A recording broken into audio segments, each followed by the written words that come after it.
All right, we are recording. Hi. Hi, Hello. everybody. So welcome.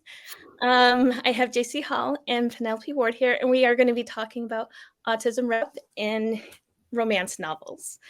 And I wanted to do this because Jessie, is that how I say it, or is it Yeah. Jessie? Yep, Jessie. Jessie. Okay. Yep. You just came out with the Canary The Coward. Canary Cowards. Yep. Tell me a little bit about that book. So it's a sports romance. It's basically dealing with Dylan, who is a physiotherapist. She is this badass, work hard, like do everything for yourself kind of girl. She ends up getting paired up with the biggest NFL snob, Lake Decker, and he just tears his ACL. She has to work with him. She doesn't know like why she needs to work with him. She can work with anybody, he can work with anybody, but she's trying to support her older brother Colin, who is autistic. And you get to see kind of their story unfold. Lots of banter, lots of, enemies to lovers. But there's so much more than just that. There's such depth to the story and learning about her backstory with Colin and then his backstory kind of all comes out. Emotions are high. It's just a very feel good, yet you will definitely cry while reading it type of story. Best I can describe. That's awesome. So, Colin, he's based upon anyone, or is he? He's not actually based upon anyone in particular. No. I had done a lot of research and I was able to talk with this wonderful woman, Melissa, who specializes. She's got a master's in the field. She's written papers, articles, novels on this. She kind of helped me. I had crafted the story and crafted the character, but kind of through my own research, but she came in and really helped me fine tune and just make sure that everything was done appropriately, that, terminology was used correctly. And, just that we did the character the justice that, he deserves. So there isn't actually a person that he's based on, but that's kind of where it goes. Okay. Do you hold on a minute? Let me tell everybody. Okay. Hi, Penelope. Hi. I haven't actually met you. Was that? I haven't actually met you yet. I know. It's very nice to meet you virtually. Yeah, you too. Sorry about that. I have a very loud family. You're good. No, it's fine. That's why I'm all locked. I'm like literally locked in this my room upstairs. If my door was open, it would be over. Same. We all are living that same kind of life. So I'm the youngest of 6, and I live with my parents and my sister. My sister is a vet. And really? So she fought in the Iraq War, and wow. she helps me with my children. I have 2 children with autism. My daughter's level 2 autistic, and my son is level 3 autistic. So, and I've worked with people on this spectrum since I was 16 years old. Yeah. One of my sisters, I have 4 sisters and a brother. One of my other sisters is level 1 autistic. So I've known this population since I could remember. My uncle, who was never actually diagnosed, we've always known. Yeah. So. Yeah. Wow. It's amazing though. That happened more with the older populations. People didn't have a name for it. Nope. Right. So anyway, and then I asked Penelope Ward to join us because of your new book, yes. I Could Never. I, like you, I'm the youngest of 6 kids. I have a brother who has an autistic son, and I referred to him in my dedication to the book a bit. I said I dedicated the book to my daughter and my godson, the real Scotties. So yeah, I did not write I Could Never because of the fact that I have an autistic daughter. But when I came up with the story idea about a woman whose fiance is dead, and the fiance has an older brother who happens to be on the autism spectrum, and their father dies, leaving him with no one to take care of him. Of course, that's always at the back of your mind when you have a kid with autism, is like what's going to happen to them when they're older. So the story idea came to me, and I thought it would be a nice opportunity for an enemies to lovers romance. So my heroine and her dead fiance's best friend sort of initially fight over who is the better person for the job of looking after Scotty. And in the course of that, they end up falling for each other, even though they originally had a very adversarial relationship. So it's an enemies to lovers story, and Scotty is definitely, a centerpiece of the plot, as he helps to bring them together. I love that. No, I've read most of Canary Coward, and I am loving the characters. I'm loving the romance, and I've read all of I Could Never. I probably would have had Canary Cowards done by now if there was an audiobook. I am a big audiobook person because I have a very busy life. I have a very busy life, but no, I actually have you ever read any books in preparation for like The Madness of Sir Ian Mackenzie, or have you ever read Chloe Leese? No, like that. I haven't. Never. I think, what was her name? I think Kristen Ashley is the one who wrote. It's a historical romance. I think it's one of the most beloved historical romances. Lord Ian Mackenzie, he's autistic, and they wanted to put him in a insane asylum because of it. Oh man! Wow. It is one of the best written books I've ever read. Oh wow. And I love every type of romance. Give me monster romances. Yeah. Historical romances. I like historical romance too.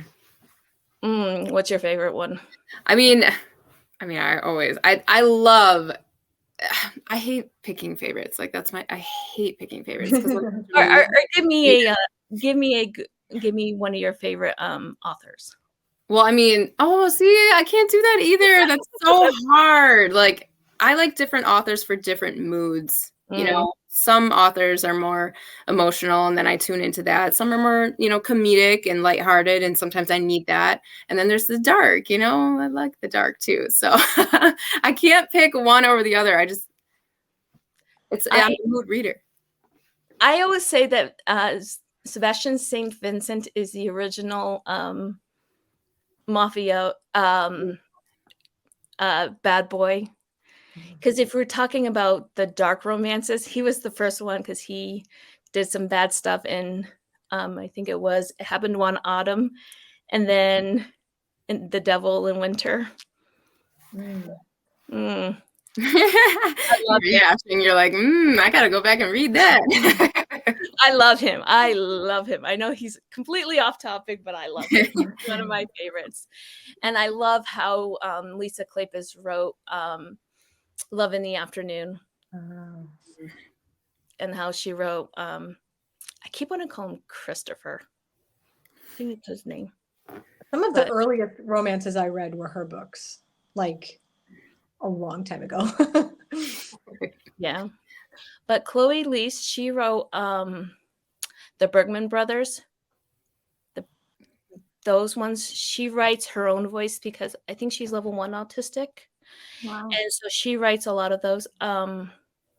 She's having one that she has a new one coming out, and it's based upon Taming of the Shrew. And so someone compared it to 10 Things I Hate About You, which that movie and me are best friends. I love that movie. I love it. That's a great movie. Such a good movie. I love that movie. So I'm like, it's coming out on the 12th. And I was like, yes, please. And I think it does have autistic representation in it as well. So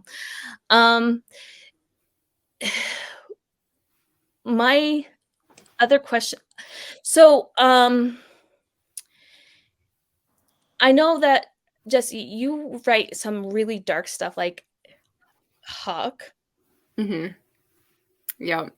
Well, because I mean it's kind of middle ground, I'd say. Other That than love like, is yeah, dark, but Hawk's kind of in between. But yeah, then you have the Canary Cowards, which is completely opposite from That Sick Love. I mean, like I said, like I'm a mood reader, but I'm also like a mood writer.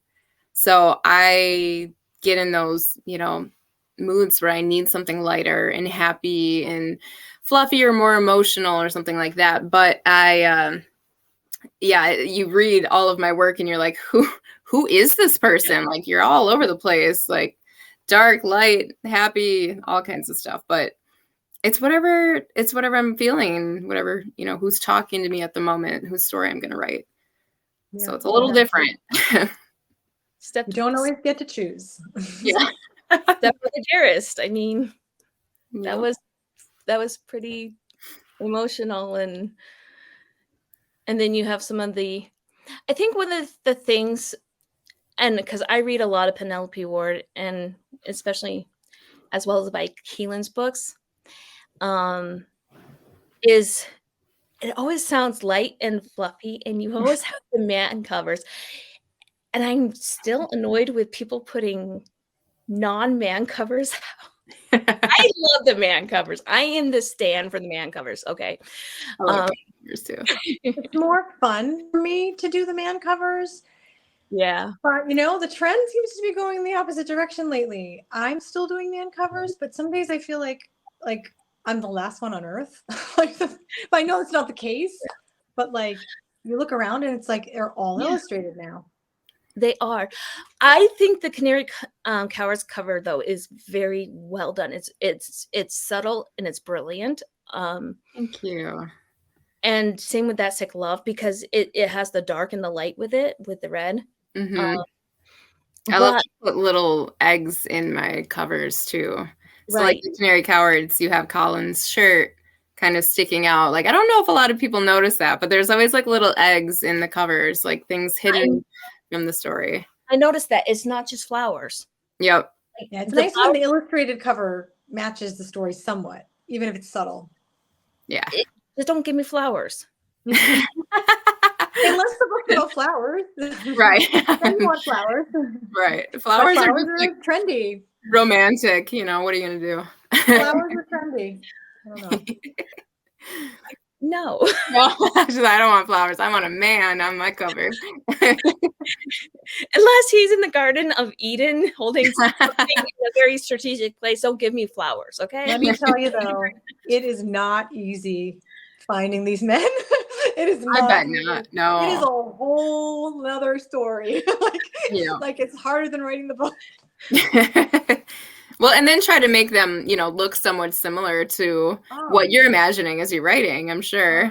100%. It's like it's like hurdle after hurdle after hurdle to get to the actual photo being like you able to use it. Yeah. And then you have the permission from the photographer, and then from the model, and then everything else. No, I get it. I do get it. And I had one recently where model was fine, photographer was fine, but both of them were like, "Well, we don't know where this photo is. Like, we don't have the master files, so it's just gone." No." And that was it. Oh, jeez. Yeah. I didn't think that would happen. I know. So Yeah. It is what it is. Yeah. It's fun though. But yeah, no. Well, some of the one of the things that I really noticed about your books is that they sound like a light, fluffy, good time, but there's always some type of emotional trauma that you're going to put us through. You're talking about me? Yeah. Yeah. Yeah, I think it's really hard to sell emotional trauma in the blurb. Like most people want an escape from their lives. They have enough going on. And I do think that, I do like to sell the more fun, but accurate, but more fun parts of the story, and then kind of sneak up on them with the other stuff, but still keep it, well-rounded. but so one of the things, and I actually kind of like that because I'm like, okay, what are they going to put us through now? Because Right. it's kind of like, okay, because I know going in now, what are you going to put us through? Yeah, there's got to be something. Yeah, like one of the things with like hate notes was one of my first ones, and it was multiple sclerosis. Mm-hmm. And someone very close to me passed from complications to that disease. I was like, oh, that one was hard to read. Yeah. But it But was so, that's why it's kind of important to have the HEA too, because right. it does Like, help. have you read ST Abby's the Mind Deaf series? I have not. I have not yet. It's on my list though. You need to read that because it has such the craziest one. And you can actually do you have Hoopla or Libby? No, I don't. My friends do though. Okay, so get Hoopla and Libby. They have them on the audio. It's like 5 novellas, and the setup is this female serial killer. Some really bad things happen to her and her brother. And she starts dating this FBI profiler, and he's profiling to catch her, but she's dating him. Mm-hmm. And you have to get from that setup to the HEA, and you're like, how is this going to happen? You're right. That's a wild ride right there. It's a wild ride, and it is fantastic. Like, I read that on a beach vacation. I was like, I'm gonna do light and fluffy. Oh no, I read that. It was fantastic. I heard it's really good. It is fantastic. But back to the, like, I totally went off on a tangent. Passionate. I love it. That's me. I do tangents a lot. I can't help it. So one of the things that Penelope and I were talking about before we started was lived experience versus using sensitivity readers. Mm-hmm. Knowing my background and her background, that we do have this that we have these lived experiences. Mm-hmm. One of the things that I have noticed, like, so LA Cotton did, I'm going to look it up because my mind is literally just went blank. It was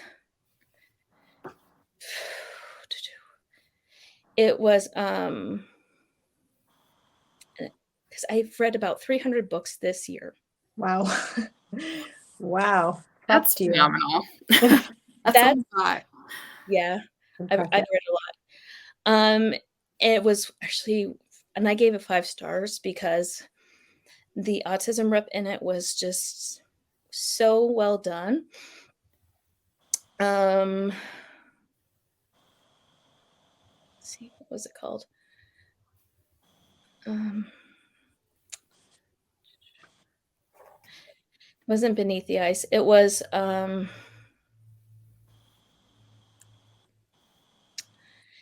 in her Lakeshore U universe, which is hockey. Like, hockey's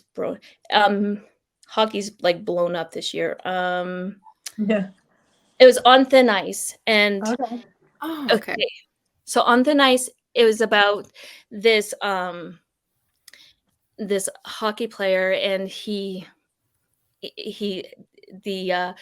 is a coach's daughter, and his mom was a single mom, and he was helping with his little brother who has autism. Gotcha.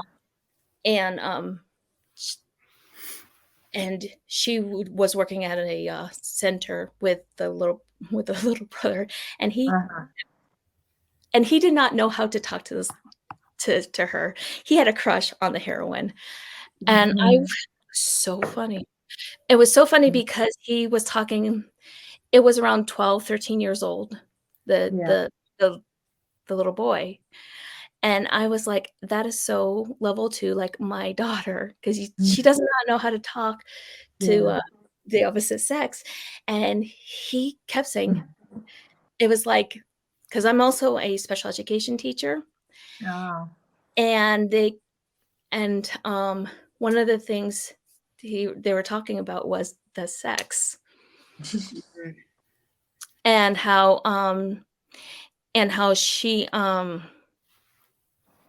and how he was idolizing his teammates, his brother's teammates, and how he liked the heroine, but he transferred. It was just so well done. Yeah. Um, but she didn't have she knew Right. someone who was autistic, but it Right. was a lived experience. Yeah. Um, I know there's been this debate around whether authors should be using own voices or should they be using sensitivity readers. Yeah. And I think we all have our own opinions on Yeah. this. So, I mean, what's your opinion? Well, I think that, I mean, you really can't just write lived experiences because then you're running out of ideas to write, right? Yeah. So I will admit I get to anybody that, would write an autistic character not having had the lived experience and just doing it based off research, because if you're able to pull that off accurately, then that's much harder to do than Mm. writing it based on lived experience. But there's certainly things that I would probably shy away from writing just because I would be afraid to misrepresent. Yeah. At the same time, you do really have to write some things that you don't live, because otherwise you are literally going to run out of everything. If you're writing a career writer. Yeah. So Honestly, I actually applaud people who use sensitivity readers yeah, because definitely. because it is hard to write what you know sometimes, because as a reader, you want to escape your world. So, and as a writer, sometimes you want to escape your world, I think. But Yeah, also, you need to tell those stories of what you want to.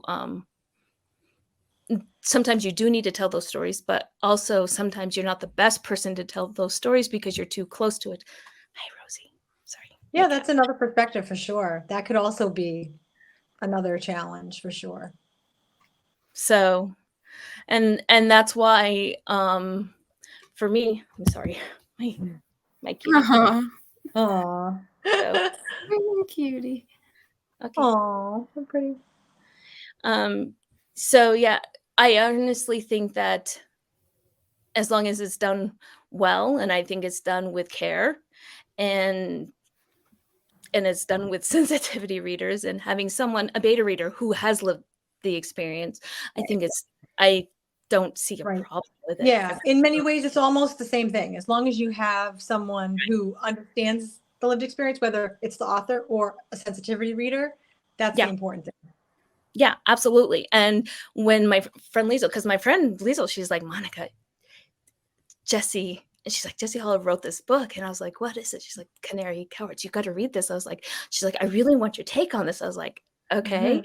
I was like, doesn't she write dark romances? She's like, yes, this isn't dark. I was like, she's like, this has autism rep, and I want your opinion, because if you don't know anything about Liesel, she has cerebral palsy, and she's been trying to find someone to write cerebral palsy rep for a very long time. And one Mm. of the things her and I have noticed is that uh, people with level 1, which is you can tell that they have autism, but it's very subtle and it's not always noticeable. Level 2, there's that you can definitely tell, and there's more like there you there's more like where how do I put this? Let me there's more social interactions, where it's limited to narrow special interests. Um, for example, um, with my daughter, she's like completely obsessed right now with Five Nights at Freddy's, and it's just Five Nights at Freddy's. That and there's a couple other things, but it's really, she also has where you're also going to see more like stemming and stuff like that. Um, but Yep. with for one, you're going to see more more difficulty with initiating with social and more with planning problems. But with level 3 is very much, they probably will be nonverbal. My son's nonverbal. Yeah. He doesn't talk. Yep. My Well- nephew is nonverbal. My daughter is somewhat verbal, but not in any way conversational. So she is, the character I wrote, Scotty, was nonverbal. And he, in that sense, he was more like my nephew, but he had so many interests like my daughter. My daughter can ask for what she wants, and she can type things, search things on the internet, but she would not be able to have a conversation with you or tell you how she's feeling. And that's one of the things that we found with my son. And you cannot have a liver transplant if you have autism. I didn't know that. I didn't know that either. That is that is crazy. So yeah, I am gonna cut this part out because I don't want I did not this. know that. That's outrageous to me. I didn't know that. That's, Yeah, you taught me something.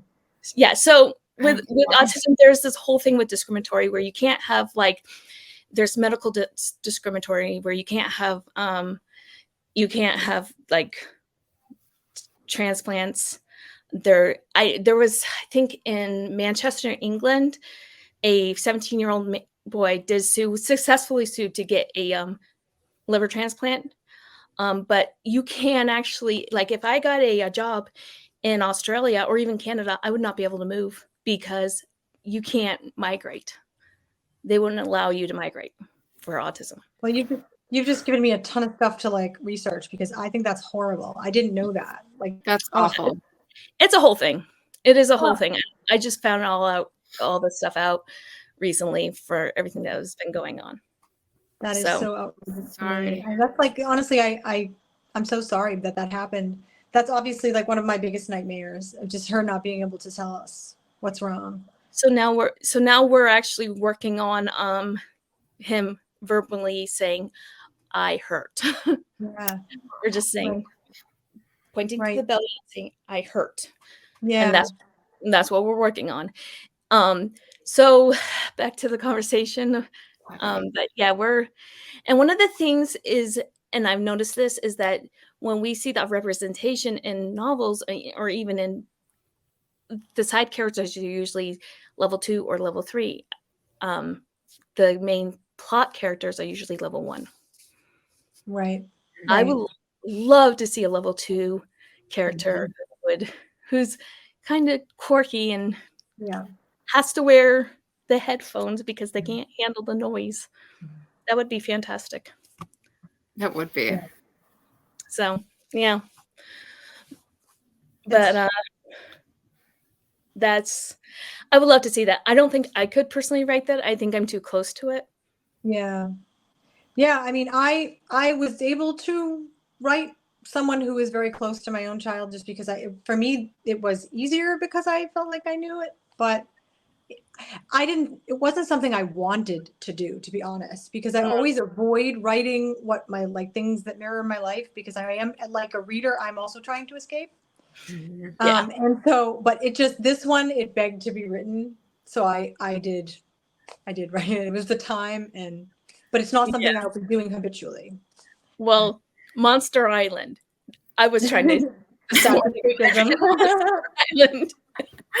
You won't find 2 dicks in real life.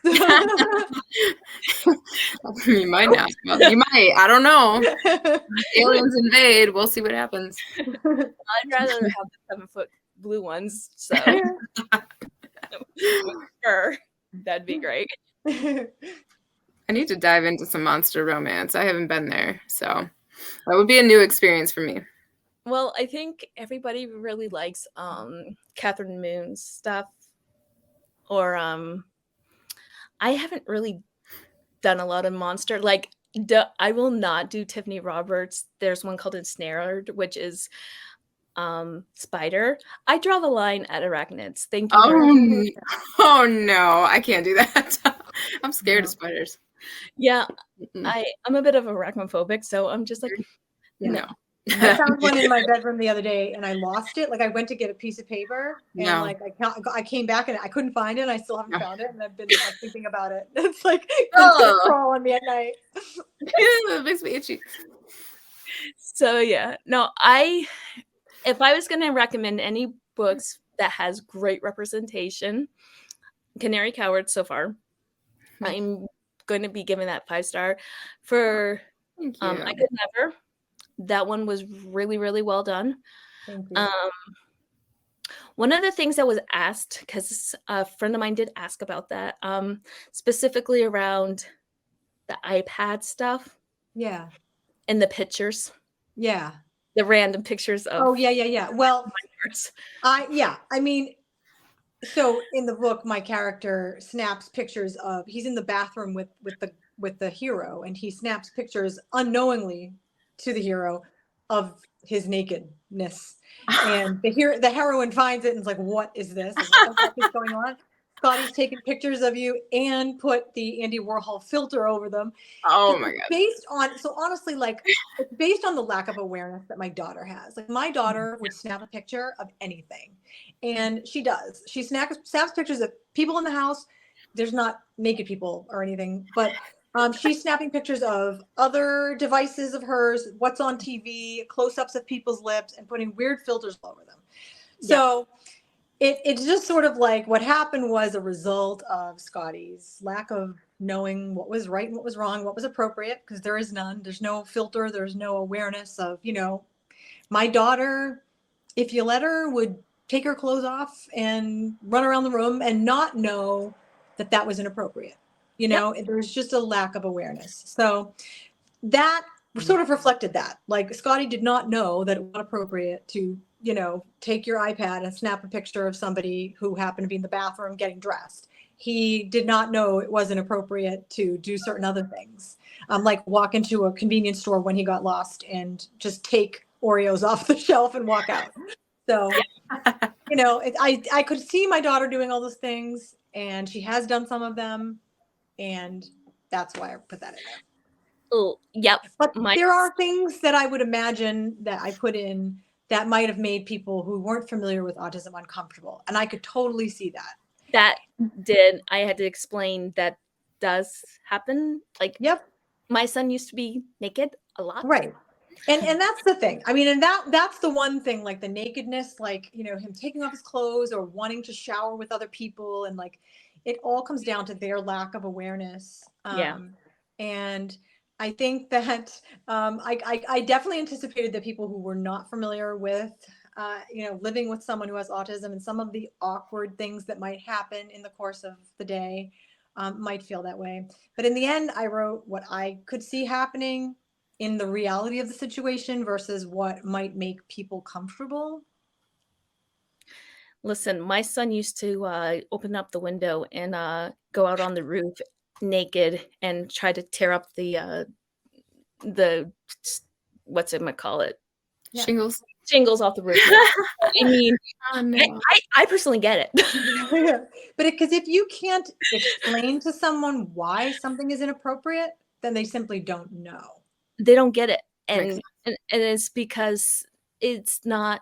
And a lot of it was specifically around closed sensory processing disorder, where they don't understand, like, you can explain till you're blue in the face that you have to wear clothes, you have to wear undergarments, but at the end of the day, it doesn't.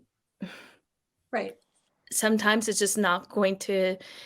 It takes a lot of patience and a lot of redirection and a lot of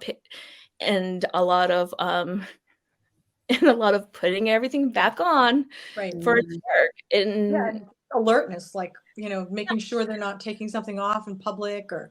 Yeah, exactly. And it is a thing. And, but for me, like in the book, Scotty could not handle being in a group home, whereas my son flourishes in a group home. He has to have that strict, very stringent, everything has to be planned out to the second for him to be able to thrive. He can't handle any type of chaos. whereas some can, and Right. he just couldn't, and that's okay. So, and I've been criticized up one side and down the other for doing that. But Yeah. at the end of the day, I don't care. I do what's best for my child, and I would do it again because it's what's best for both Yeah. children. Absolutely. And again, that's a lived experience. And I think in your book, your character was doing what was best for Colin, and I feel like every parent, every caregiver knows that's what you have to do. And sometimes, and I've read books where you kind of want to throttle caregivers where they're just not, you're like, in the real world, that would not happen. That would not thrive. Someone would call CPS on that character. So, yeah. But so that's when you know that the character is putting that, that, child first who has autism or cerebral palsy or even or whatever the diagnosis is first, you know that the author did it, the research, and did a good job at it, or it was lived experience. You can tell. Yeah. Yeah, but some of the lived experiences, they were like, what? I was like, yeah, no, that can happen. The you know how Well, thank you many for explaining that, because I appreciate that very much. That if people were confused and they asked you, that you did confirm that. yeah, it's a lived experience. That is some, and I think one of the funniest things was when the oh gosh, the blow up mattress. Oh yeah. Yeah, we don't have, like, inflatable things don't last in my house. So They don't last. yeah. Have you ever seen a grown man jump on a blow up mattress? I've seen a grown woman jump on a blow-up mattress. It's fun. Yeah. You're like, it pops like it's funny. All of my beds get jumped on every day in this house, and beds have gotten broken. Hotel beds have gotten broken to the point where it has seemed like we were rock stars having a party in the hotel room. And it was just my daughter jumping on the bed and breaking the bed frame. Yeah. Whoops. Yes. Yes. But and that's the thing. And then you have, and one of the things that actually I think, and that's why I was like, that's a lived experience. And that's why when I do tell people this, and I try to tell others, this is why this book works. And I loved the romance in it, because when both characters started to work together, one of the biggest criticism, other than the lived experience, is that they stopped hating each other too quickly. Yeah. And actually, I kind of thought that when I was writing it too, but I didn't know how to move the story along without they had to sort of take care of him and stuff, and they had to kind of get along. So, like, I did struggle with that. And I actually have had a lot of people say that, and also about other books I've written too, like that they wish that the enemy's part lasted longer. I think that's just me, honestly, like being like, okay, this is enough. I want them to kiss. I want, just sort of like, let's just move it along. I get like that too. I get so impatient. I'm like, come on, let's make up already. Right. Like, I get it, but yeah, I have readers say that all the time too, though. They're like, I wish they as a reader, I do like the enemy. I like the enemy's part too. Mm-hmm. That's why I write the kissing scenes first. Those are the most fun. I write the kissing scenes first, or at least I save those till if I have to write the mean scenes, then I write this kissing scenes next. Yep. Give myself something to look forward to. Just because then you're like, ooh, okay. Then a reward. But is there a book that you guys would recommend that would have any type of representation for autism, or that you guys read? I want more. I want more like this. That's a tough one. I don't know if I've read a book by another author, but now I have your book.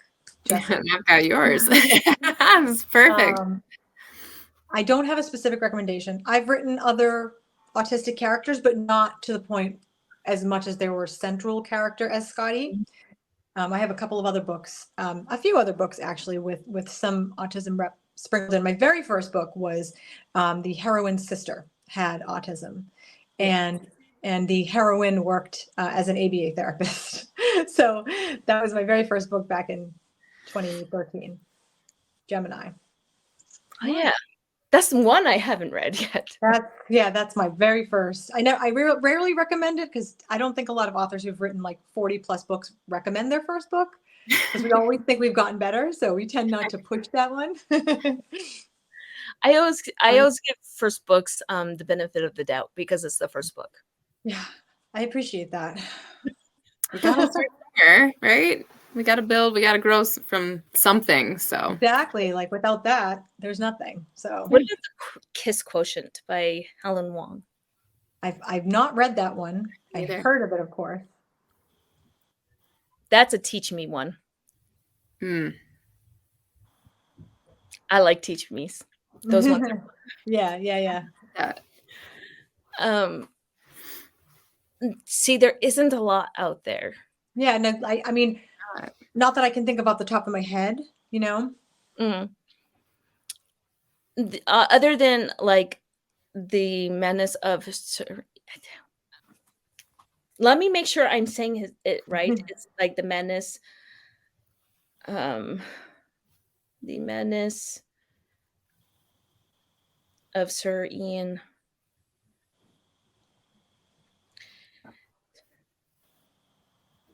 Menace of Sir Lord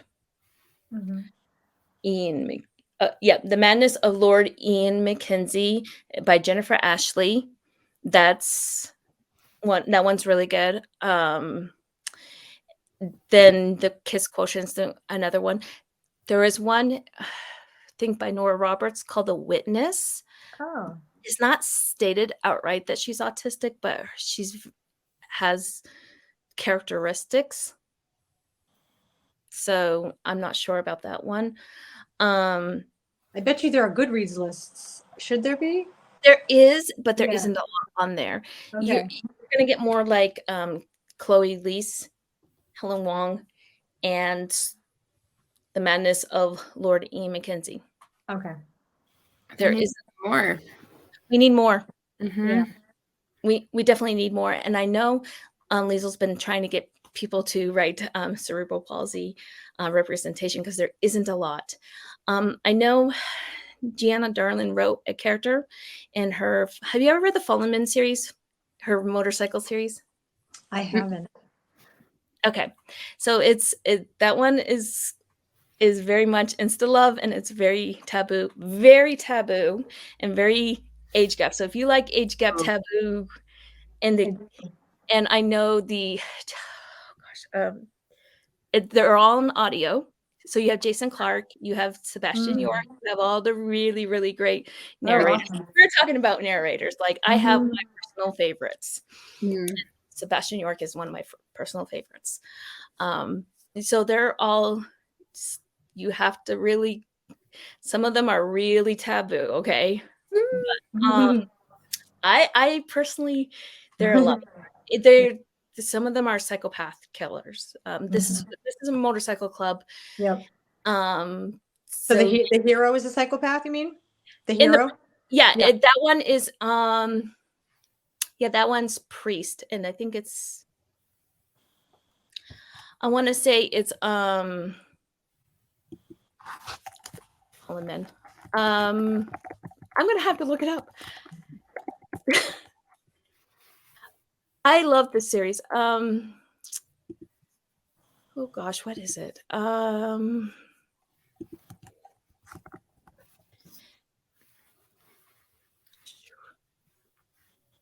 Yeah, it's the Fallen Men series. The first one is Dead Man Walking is not the first one, but that is number 6, and that one is the psychopath one. The first one, That Sounds one. familiar. Yeah, that one's my personal favorite. The first one is Lessons in Corruption. Okay, It's yeah. student teacher. Then it's Welcome to the Dark Side. I can see the covers in my I head. can too. I know what you're talking about now. Okay, yeah, Good Gone Bad. Then After the Fall. Then Inked and Lies. Yeah. So in that one, she has this character named Mute. He is autistic, and I still can't forgive her. Oh no. No, he was written well. He was written well, but his Okay. fate in that I'm still mad at her for. Oh no. Like, you did it dirty. Oh no. I loved that character. But and to this day, like, I'm like, if I ever meet Gianna Darling, I love her writing. She is a fantastic writer. I love her books. I love the way she writes. She writes really good taboo romances. But I'm going to be like, I'm still mad at you for Mute. I will probably not get over Mute for a very long time because Mute, but that character had my heart in book 1 and 2, but my favorite in that. So unfortunately, those two weren't my favorite because of Okay. my favorite one is Inked and Lies in that one. Okay. So, but yeah, that's the only other autistic character I can think of, and he was a side character. Right. So, but anyway, thank you so much for joining me on this. Oh, you're welcome. Of course. It's an honor to be here. Is there anything else that's coming up that we should know about? Go ahead, Jessie. I've got speaking of taboo, I've got a dark step-sibling romance that's coming out. Ooh. So it's getting dark over here again. We went, we were light with Canary Cowards, and now we're going back to the dark side. So that's awesome. I don't have like an estimated date yet for when it's going to be coming out. I'm just in the process of writing it right now, but I hate putting timestamps on creativity. I just kind of let it flow, and it's flowing right now. So we're just going to see what happens, but that's hopefully awesome. next year. And I have The Rules of Dating, My One Night Stand, which is book 3 in Vi Keelan's in my latest series, coming up on November 12th. And I'm currently working on a standalone for February. Awesome. Very cool. Is there a way I can get an audio arc for the next one? Of me? Yeah.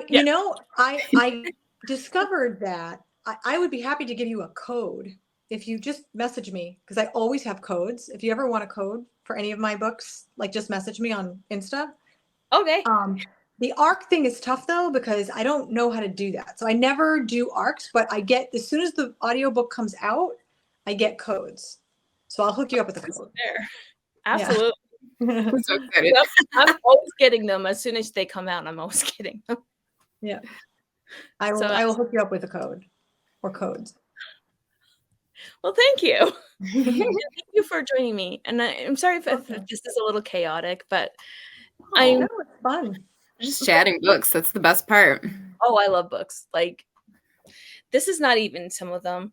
This is just my own little space back here. See that? I was looking at those stacks back there. Look at it. No, my closet is like completely filled with books. I still have to build myself shelves. You're gonna have to do a closet tour. I have to build myself shelves. I really do. I have to build myself shelves. I won't buy IKEA. The one thing about my son, he taught me some really big lessons. Bassett furniture is made out of plywood. Not even plywood. It's made out of the bed that was supposed to be solid wood was made out of cardboard, basically, in the middle. No. He took that down within a month. Oh no. IKEA? Nope. So anything that's from like Ethan Allen or Stickley Furniture or from our family's old farmhouse has stood the test of time. Solid. or I've made because I learned how to woodwork. Oh, Oh, wow. wow. Because Yeah. I had to learn how to woodwork. That's Oh, amazing. wow. That's impressive. Yeah, I had to because he just kept breaking everything. He wanted to know how things worked. So I had to learn how to do certain things to save money. So Wow. that's the thing Wow. about being a mom. But Mhm. thank you so much for joining me, and I'm going to end this recording now. Thank you. Thank you, guys.